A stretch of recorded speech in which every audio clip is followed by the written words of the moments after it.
Well, hello, good morning everybody. Welcome back. Jiu-Jitsu 2000 here today. I'm back. It's a beautiful day. I have an interesting video for you guys. I've been asked on several occasions if I would do a friction fire bow drill tutorial for you guys. So I'm here. I'm here to do that. I'm here to show basic friction fire, basic bow drill. And I'm going to share a lot of tips and tricks with you guys that I think will take your bow drill friction fire to another level. I hope you enjoy this video. Let's get started.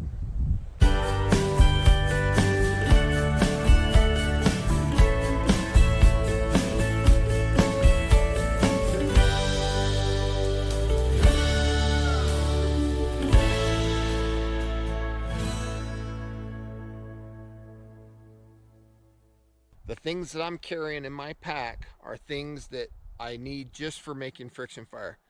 They're not things I must have, they're just things that make the job a little bit easier for me. You know, this is just what I'm carrying today. I have a Silky Big Boy 2000. This is a folding saw. This is in case I want to cut some large material. I've got my shemagh here. This is good to use to gather tinder, to gather pieces of wood. You can stuff this full of tinder pine cones, make a chair to sit on, get you off the ground. It can also be used as a ground cloth to keep your area where you're working clean, things like that. Shemagh is always good to have. You can even break this down into strips and make cordage out of it if you need to use that for a bow drill string. Okay, I have another saw. This is a smaller one. This is a Baco Laplander. Very good saw. Again, you don't have to have both of these saws. It just depends on what kind of material you're cutting. You can totally get by with one saw, or you can even do it without a saw. Right here I have a Mora knife. I think this is the Cans ball. It's a good knife. Right here I have about 7 to 10 feet of paracord. This is 550 cord. Bank line number 36 works very well, but I'm bringing paracord today. You don't need a lot, and there's one thing left, and that is this rock. This rock is a special rock. I've pitted out the bottom, and I use this as a bearing block, so my spindle will ride right there. Do you have to have this? No. There's plenty of stuff around here that I can use to make a bearing block, but this thing is very small. It doesn't weigh much, so it's easy to throw in the pack. So that's some of the items that I recommend, but again, they're not necessary. Now, the species of wood or the type of wood is very important. Now, you want something that's a fairly soft wood. Things in my area where I live, good species of woods that I've found that work good are aspen, cottonwood, willow, even some pine, as long as it's not too resinous. Those are good species of wood. Equally important to the species is the decomposition state that the wood is in. Now, ideally, what I generally look for in size of a piece of wood is something that's about the circumference of my fist. Something about that big around. The reason for that is because that gives me enough wood to generally make my whole set. Now, I've used mix and matches of things smaller in circumference, and I've also harvested things that are bigger. The decomposition state is crucial. If you're not sure what species of wood you're looking at and you want to test the hardness of that wood, a lot of people put their thumbnail or their fingernail into the wood, and if it leaves a mark easily, that wood's soft enough. Well, my hands and my fingers, I don't have a lot of fingernails. I chew my nails. It's just a habit that I have. It's a bad one. So I picked up a little rock on the trail. You can use the blade of your knife, but I'm going to use this to push in the side of the wood to check it. When I take that rock and I just kind of give it a little push, you see how it leaves a little divot there? That tells me that this species is soft enough. But when you look at the side, you can see that this kind of digs out. So this piece is too soft right here. The decomposition state is too much. This piece has some interesting characteristics to it. When I hold this up and I take my little rock and I can easily scratch that wood, it definitely tells me that the wood is soft enough. But there's a couple other criteria that I look for, and one of them is, you see this split? This split means that the grain isn't straight. Now, even though this would probably work, it wouldn't be the ideal candidate for my set. If I want to try to get a set that's really good to being perfect, I can't afford to have something that has a twisted grain. Because if I was able to baton that piece down, my hearth board, which I'd be extracting from there, is probably going to be uneven and not quite straight. Look at this split, how straight the grain of the wood is. Now this is one criteria that I like, a good straight grain piece of wood. Another criteria that's really nice to notice is, now that I have a good straight grain, the distance between the knots. Okay, so you want something at least this far between the knots if you can afford to find that, because you're going to be getting your spindle out of this piece. So I'm getting close, but I'm not quite there. The distance between the knots is a little too close for my comfort. I want something a little bit fatter, and I want something a little bit longer between knots. But I found the decomposition state so far is good. The bark has fell off and the grain is straight. So let's keep looking. We're getting really, really close. Okay, here's an interesting prospect. Let's see what this one looks like. First thing I want to make note of is the most important thing, and that is it's not laying on the ground directly. It's laying on this rock, and you can see right here that there's plenty of area under it to allow airflow underneath. So this piece has a good potential to be dry. You also look at the grain, okay? The grain is straight on this piece. You can also notice that between the knots, we have plenty of length. Okay, so between 10 and 12 inches is what I try to get between the knots. The bark has fell off. I think this piece has a good chance of being the piece that we're going to use for our set.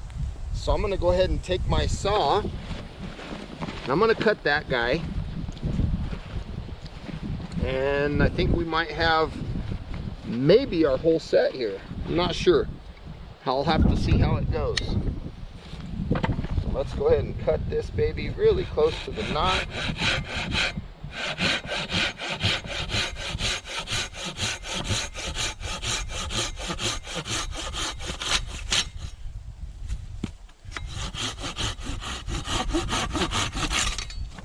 We're also going to look at the grain, so you can see that this split goes in halfway. That's okay, because we can baton this baby right in half, and we'll have this whole section to make a hearth out of, and we'll have this other section to make our spindle out of. So I think this piece is going to work for us.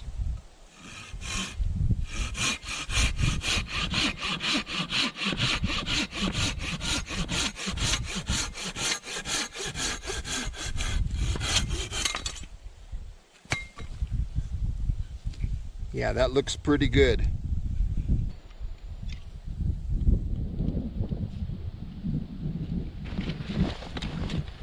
Put that in our bag, and we'll get back on the trail. We'll take a look for some other stuff.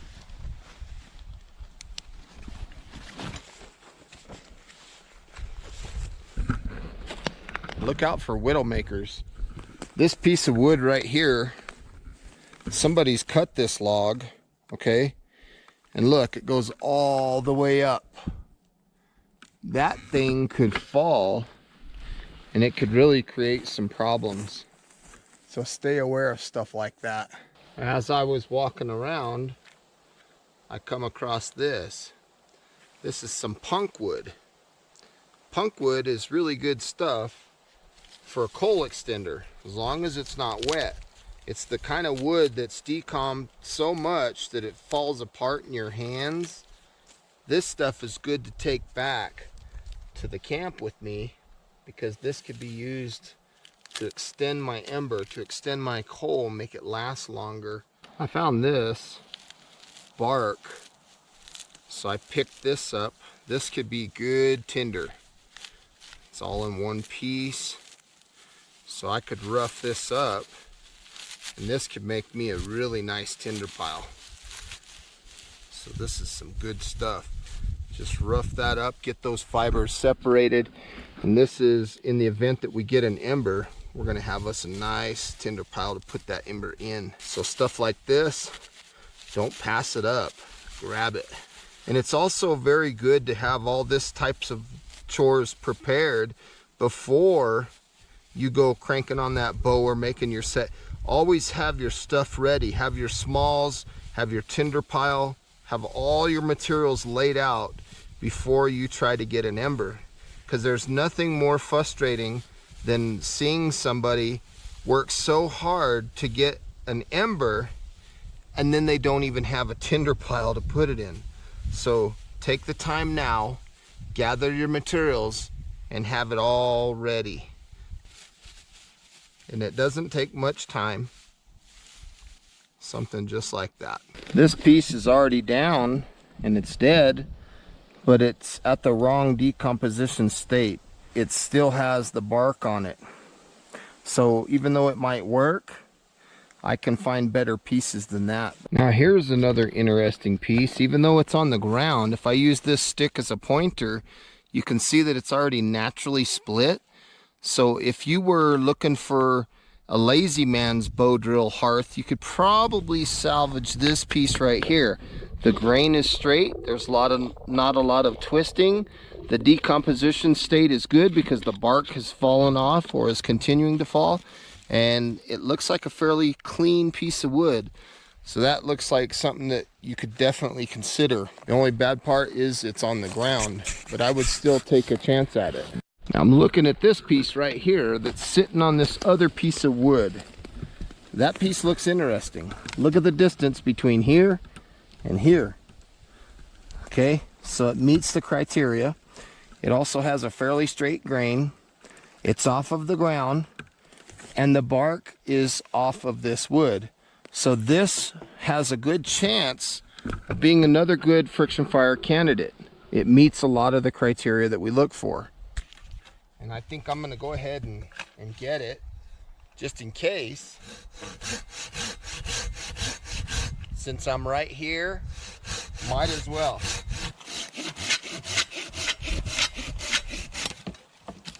The wood looks good. So now I have a couple of pieces to choose from once I get back to where I'm going to make my set.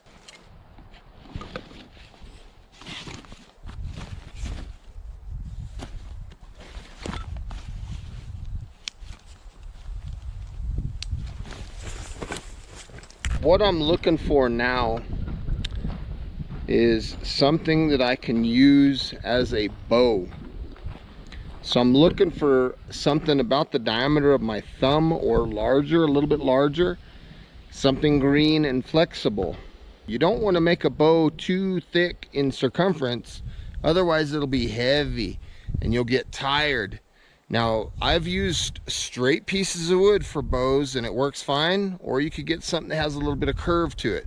Curve is a little bit better, but don't pass up something straight if you find it. It could be used. I'm looking at a potential bow, and I'm looking at this piece right here. It's green. It's about the right length, and when I want a bow, what I look for is something the length of the tip of my fingers all the way to my armpit. So the length of my arm. So this one's long enough and it's green. So I think I may have just found the bow. So I'll cut this little piece off first. And then I'll cut this little piece off.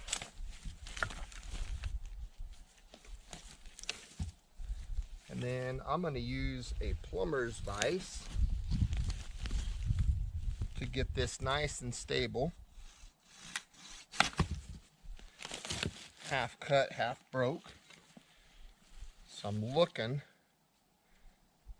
Yeah, I think right about here, so will be perfect. So if I cut this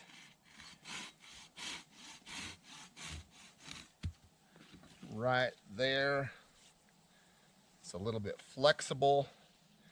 It's got a little bit of a bend to it. It's got a knock up here that I could tie off on. I think this will serve as a bow. So from here, we're just going to continue to gather materials. You hear people talking about friction fire and they talk about an ember or they talk about a coal.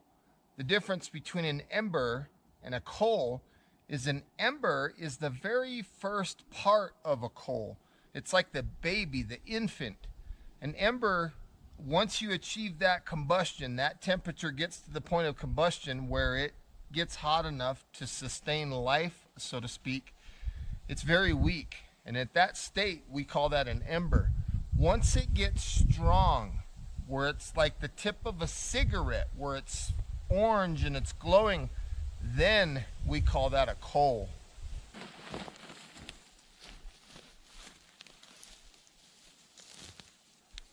I'm noticing some of these dry, dead grasses, and this stuff is really good. I can add this to my tinder pile.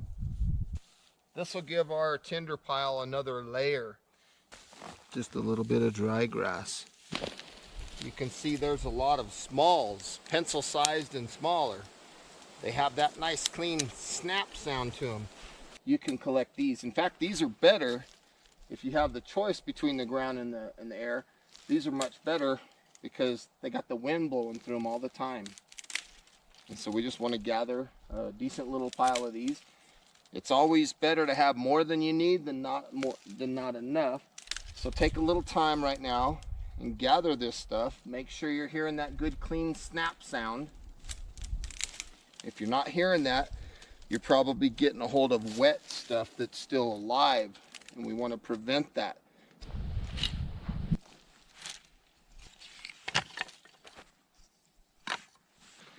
Looks like I have just about everything I need. Now it's time to start making my set. Pull out my bow, pull out my pieces, any stuff that I collected along the way.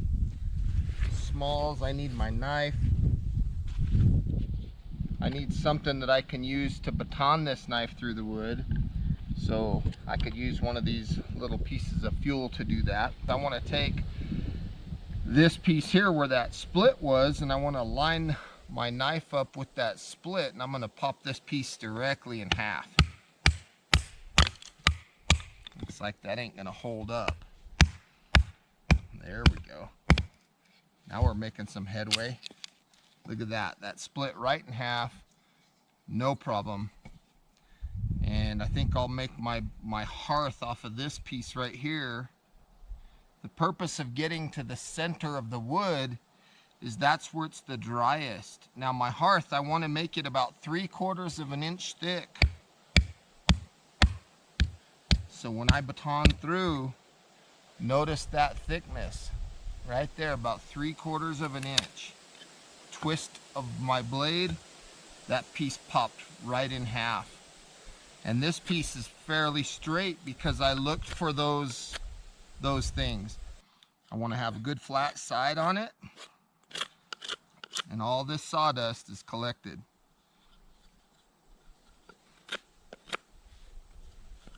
Looks good so far. That's a pretty decent hearth right off the bat. Didn't take long to get that right.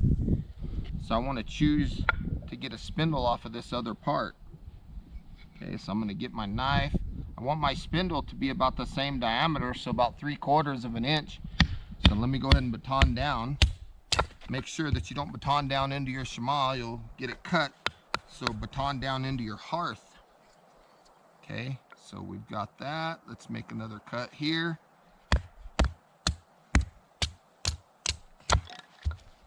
We're keeping all these little pieces, adding them to our pile, and we're gonna make us a spindle out of this piece.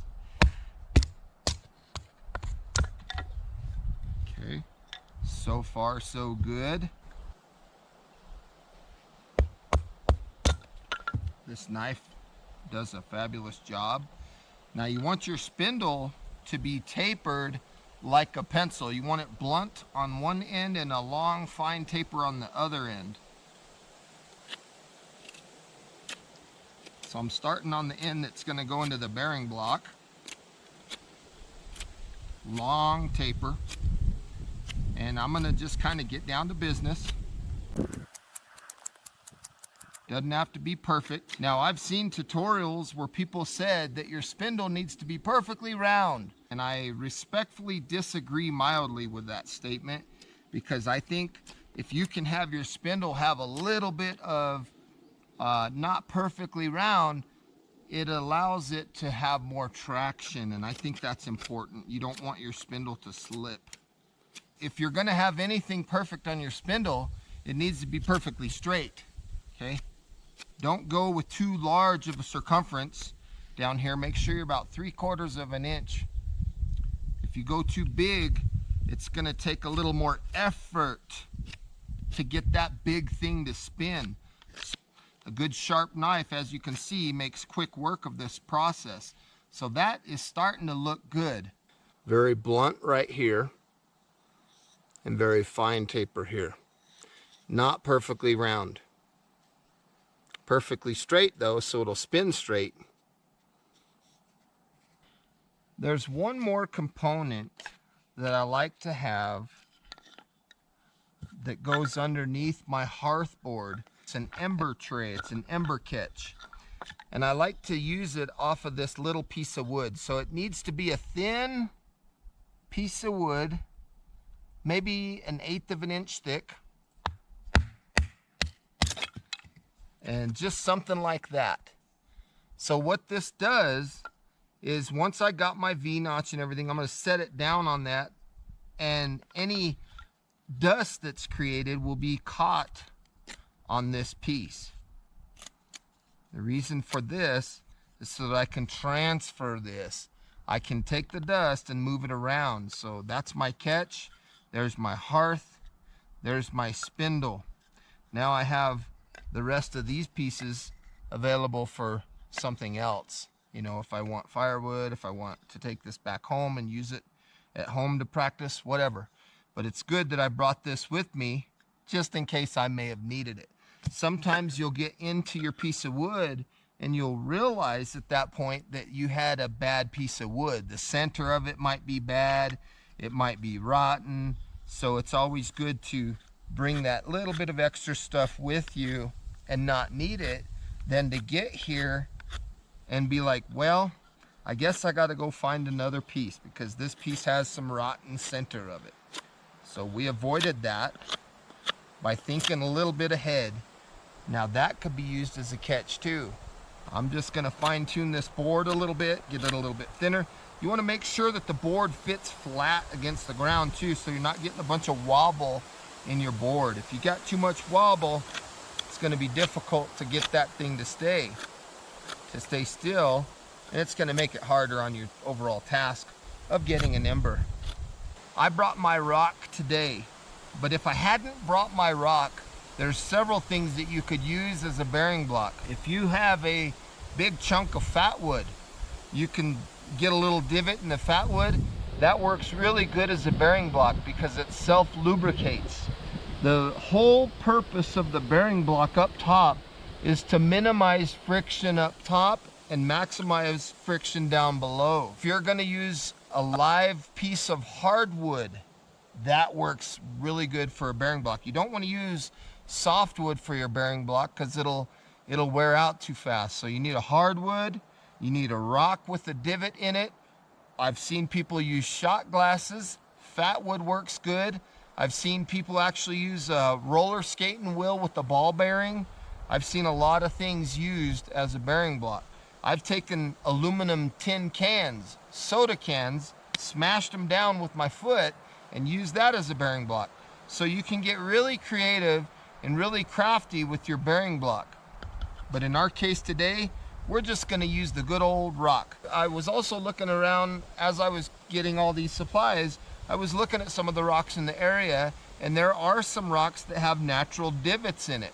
They're not big enough though to make an actual bearing block, but with a little bit of work and a little bit of picking, maybe you have another rock and you're hitting that rock against this one into the other rock, or maybe you're hitting a nail or something like that. You could definitely pit that piece out and have it looking somewhat like what I have here. But you want this bearing block to ride nice and smooth in here. No friction or minimal friction. Now the bow, it's gonna be interesting. The string is gonna just be a bowline, and it's gonna be looped around the top here. The string is gonna come down right here, and you see the arch of this, it's gonna connect down here. Okay, so what I have to do to get the string to connect and have the right bowing action is I need to make a little notch right here, so that as the string comes down, it can go in the notch and be wrapped around as a handhold. Okay, so I got to know the orientation and where the bow is, so my notch is actually going to go right here. So let me take a look at that. It's going to look something like this right here. Doesn't have to be perfect. Okay, so it's almost like a stop cut. Then you just pop that piece out. Just like that. That's all you need. So that's all I use right there for my bow. Very simple, very effective.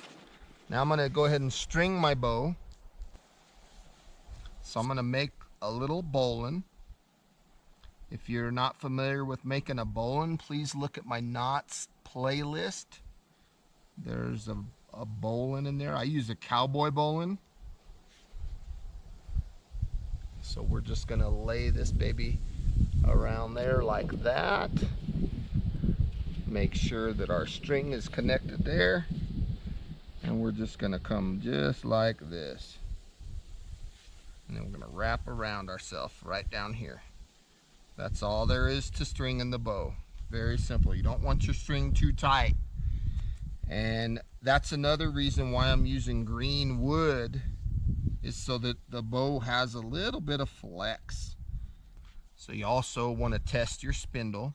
You'll put the end of the spindle between the string and the bow. And then you'll give it a nice little twist and see how it feels. And that feels really good, and you can see that it's going to be away from the piece of wood, so my bow looks good there. Now the burn-in is a very important process.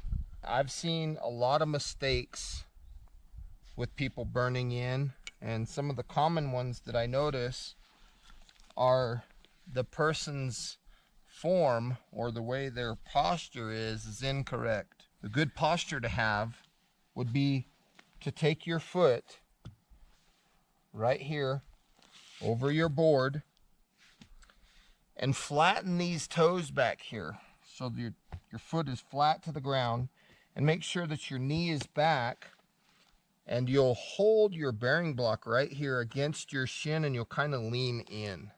Okay, you'll kind of lean in. This is the correct posture. You'll have your spindle, and of course your bow will be something like this, and you'll long stroke your bow. Okay, short stroking the bow doesn't do a lot. It's kind of like a car that has larger or taller tires. They take less revolutions to travel the same distance. So if you're short stroking your bow, you're going to have a lot of revolutions to get the same thing accomplished with a few long strokes. Okay, now another thing that I see people do when they burn in is they don't burn in deep enough, and they're not burning in the full circumference of the spindle. When you burn in, what you're doing is you're making the spindle and the hearth perfect for each other.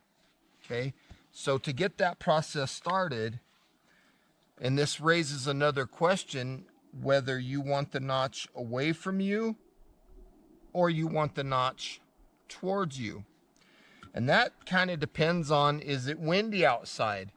If it's windy outside, I would suggest having the notch towards you. Therefore, the hearth itself serves as a wind block. When the air is coming in from this direction and you got your knee and your feet and stuff over here, it kind of keeps this area protected from the wind. I've used the notch on both ends of my hearth, and I have great results both ways. Another thing to keep in mind is the distance from the end of the board where you're going to drill your hole. I've seen way too many people try to drill ½ inch from the end of the board, and that's a no-no, because that spot's going to get weak. So I recommend coming in at least an inch, maybe 1.5 inches too, from the end of the board. That'll give you more meat, more real estate, and less potential for that piece of wood to break. And I'll put my spindle up against the wood, up against my hearth, nice and flat, and I'll get an idea of where the center needs to be. Okay, so I'll come in about 1 inch, 1.5 inches, and I'll do just a little bit of drilling. Once I get there, I'll kind of set my spindle in that little bit of a notch, and I'll kind of visualize where my thing is going to take place. And as long as I have a little bit of real estate here and a little bit of real estate here, that would be a good spot for me to burn in. You want to burn deep enough where the whole circumference of the spindle is burned into the board. People will start to burn in and they don't go deep enough, and they'll think they're burned in, and then they'll have a little pile of dust and everything, and then when they try to go for the ember, the circumference of the spindle will start grabbing at that point, because now they're drilling a little deeper and they have problems. Okay, so prevent that problem right off the bat. Another thing I recommend is looking at the area in which you're going to be bowing. You can see that the terrain goes down just a little bit in front of me. That's an important thing, because if it was going up, I'd have a chance of my bow hitting the ground or dirt or things like that, and I don't want that to happen. So I'm going downhill slightly. I'm going to go ahead and get this burn in started, focusing on correct posture. I'm going to flatten these toes back here. If you're wearing boots or something that have real high protection on the ankle, you probably won't be able to flatten your foot back here. It won't be very comfortable. So I'm putting a little bit of weight on the board. There's 3 speeds and 3 pressures that are involved with friction fire with bow drill: low, medium, and high, or 1, 2, and 3. However you wish to describe it, there's 3 of them. The majority of everything that we're going to do is going to be in low or first gear. We're only going to use second and third when we're getting ready to try to ignite or get the temperature up to 800 degrees where it'll combust and create an ember. Okay, for the burn in, nice, slow, long strokes. First gear on this speed and first gear as far as my weight going down. They will naturally make each other perfect. See, I'm long stroking the board, long stroking the bow here.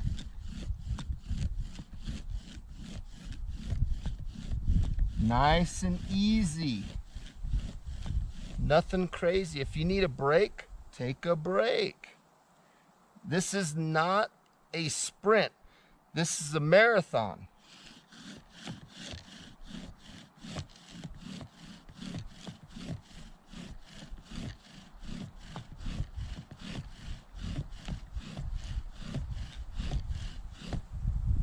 Now I'm looking down to see if my full circumference is burnt in.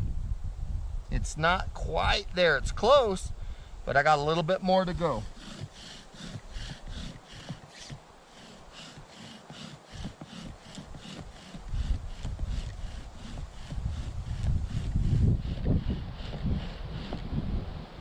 Okay, now look at that. The full circumference of my spindle is burnt in. And you look at the match. You see how well they're matching up? I am now perfectly burned in. I want to flatten the bottom of this spindle because I don't want it drilling, I don't want it digging. Okay, and I'm going to add a couple little facets. The facets are to create more traction. Take some grass or something green, put it in your bearing block, little weeds or anything like that, and it'll create lubrication. From here, we can cut our notch. I'm gonna cut the notch facing me. I wanna go in about 1/3 of the way in. I've seen people go in about halfway. But what I like to do is I like to mark it with my blade, kind of as a visual, something like that. And then I'll put these other marks in, so I know where I'm cutting. Now from here, I'm gonna go ahead and carve that notch. Be real careful with your knife. If you have a saw is a good tool to use for this job, and I do. I have my Baco in here. It just makes a little quick work of this notch. So we want to stay right within those lines.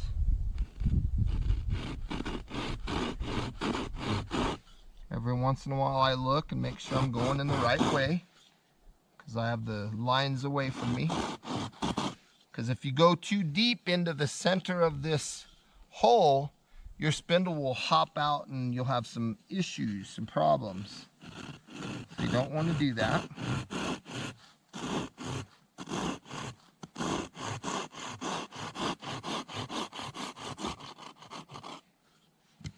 So there is my notch. It's a little bit offset, but it looks good. Okay, now when you think about fire, fire needs 3 things to operate. It needs 3 things to function. It needs heat, it needs oxygen, and it needs fuel. If I put little facets underneath my hearth at an angle, and I'll show you here in a second what I'm doing.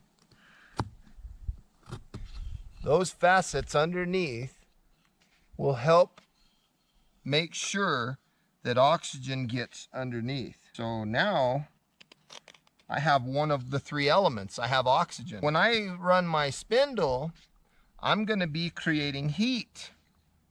So now I have heat and I have oxygen. But I can't just have this fuel or this tinder as fuel.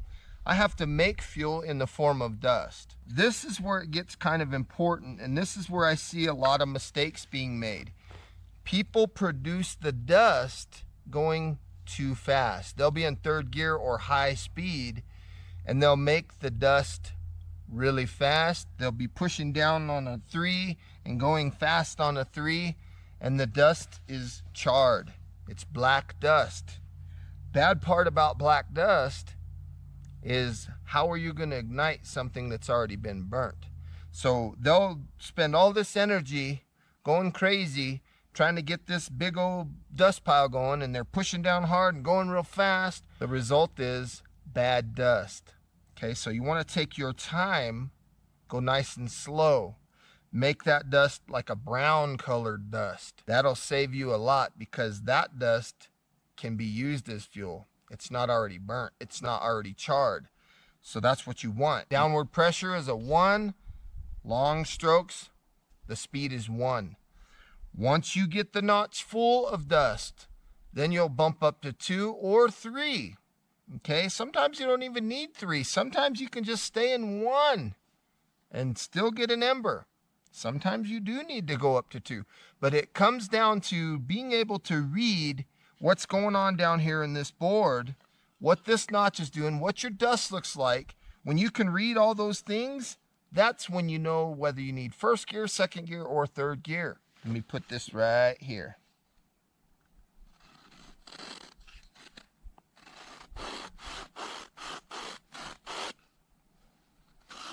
Now I've taken my knife and I've made like a little bit of a taper right here on both sides. That'll allow the dust to fall into the notch. I'm not past the halfway point. And then if you look at the bottom side, you can see where I've chamfered here, and you can see where I've chamfered here. That's going to allow oxygen in. Now you see this little channel right here? This is a third way of allowing oxygen to come into your dust. Okay? So you got a couple different things. So fuel, heat, and oxygen. We'll go ahead and start making some dust and hopefully get an ember. This black tip, I want to keep that there, even though I'm going to kind of finely scrape right here. I want to keep that black tip because that is heat hardened. There's a couple things that are happening that I forgot to mention earlier on that burn-in. When those two pieces of wood are coming together and it's creating a little bit of heat and you're doing your burn-in, another good thing that happens during that step, and because we're creating heat between the hearth and the spindle, is that heat will tend to dry out the tip of the spindle and the hearth where you're going to produce your ember. Now I've actually seen people use green wood using a slow speed and create an ember. Blows me away. So I'm going to take my little catch piece here that I had. I'm going to set it down.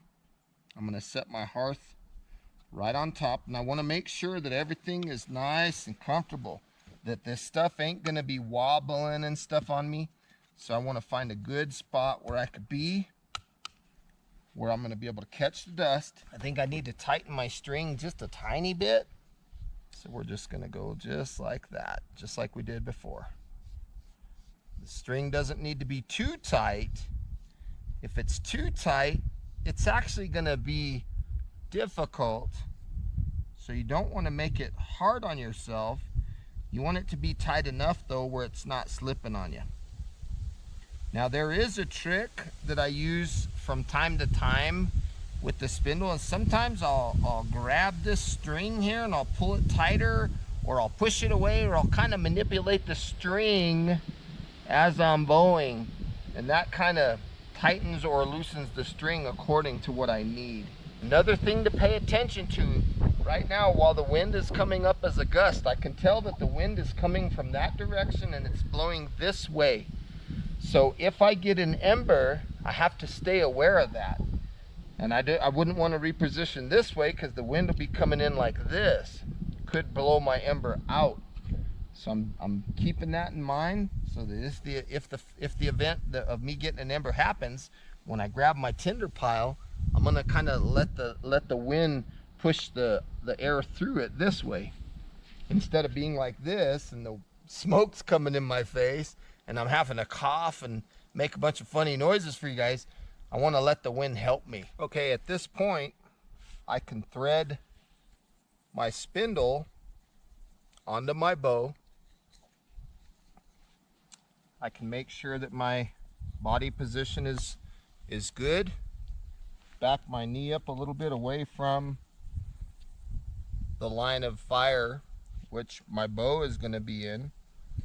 And I want one or low downward pressure and one as my speed. So low downward pressure, low speed. All I'm trying to do right now is make nice long strokes, making sure that my form is correct. I like having my notch close to me because I can see the dust forming, and I can also introduce air to it if I need to. So I'm noticing a little bit of heat starting. Again, you don't want to go too fast right here because you don't want to create charred dust. I can see the dust forming. I'm concentrating on long strokes. One on my speed, one on my downward pressure.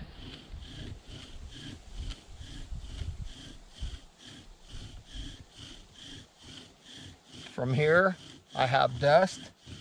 I'm going to 2.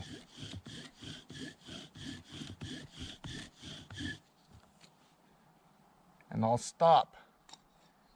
I believe I have an ember. Be very careful here. Take your time.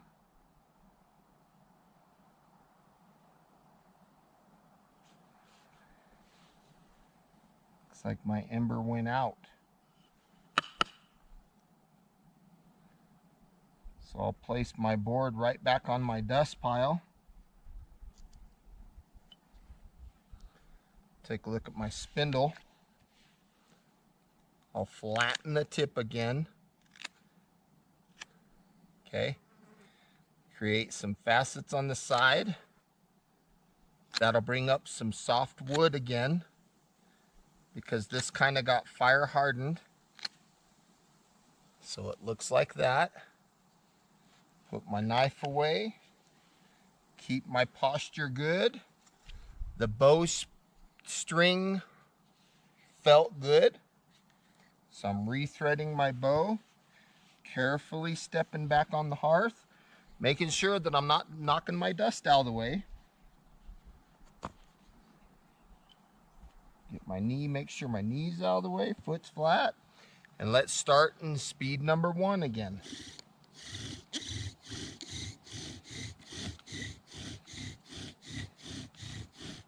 Let's go to 2.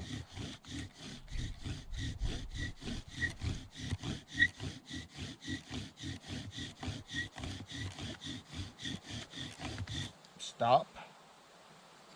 See what we have here.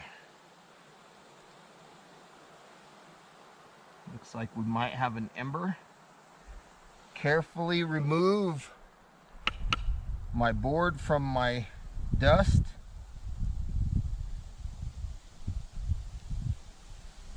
We have success.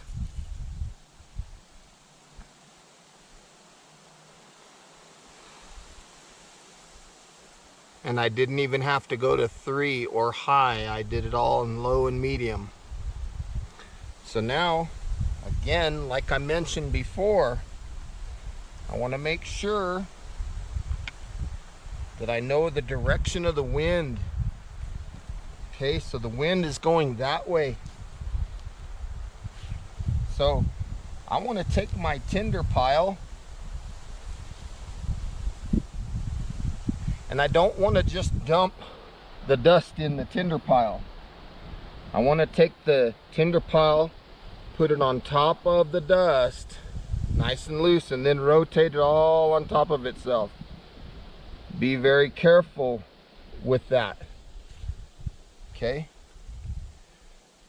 Because this thing is not a heavy coal yet, and I'm kind of letting the wind blow into this.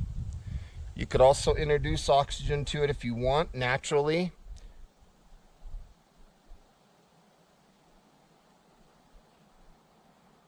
The rule of thumb that I like to use at this point is the more smoke you see, the more oxygen you add.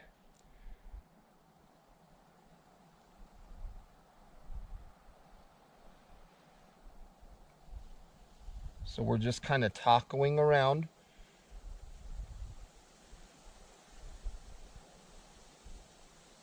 We are very close to getting ignition. In fact, we have ignition here. Set that down, set it on top of itself, get more, put some smalls on it, nice and loose and random. You don't want to put too many smalls on. You see how random and how loose those are? Nice and easy. I didn't even use all my tinder. When the flames come above the top of the fuel, that's when I can add more fuel. And you can start adding larger pieces.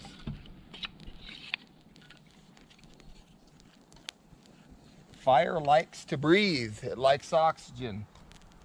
So don't put too much on too soon. If we do that, will be smothering the fire, and we don't want to smother our fire.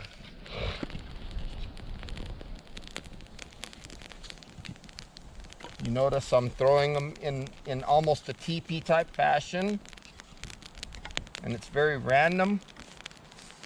Just throwing the pieces on there. And that's my fire. So there's my catch, nice and thin. There's our hearth. There's our bearing block. Spindle. We used a Mora knife.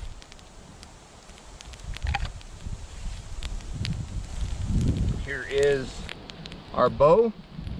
And with that length of a bow, I was able to get good long strokes.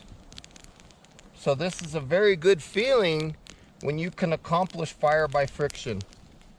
It's an amazing feeling.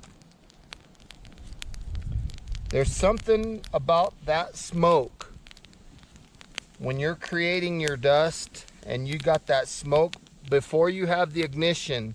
It's a very primal feeling. It connects you back to earth. It's amazing. It really is. I didn't have to go to speed 3 or high speed. I stayed on 1 and 2, low and medium. I could have even stayed on low and still got an ember.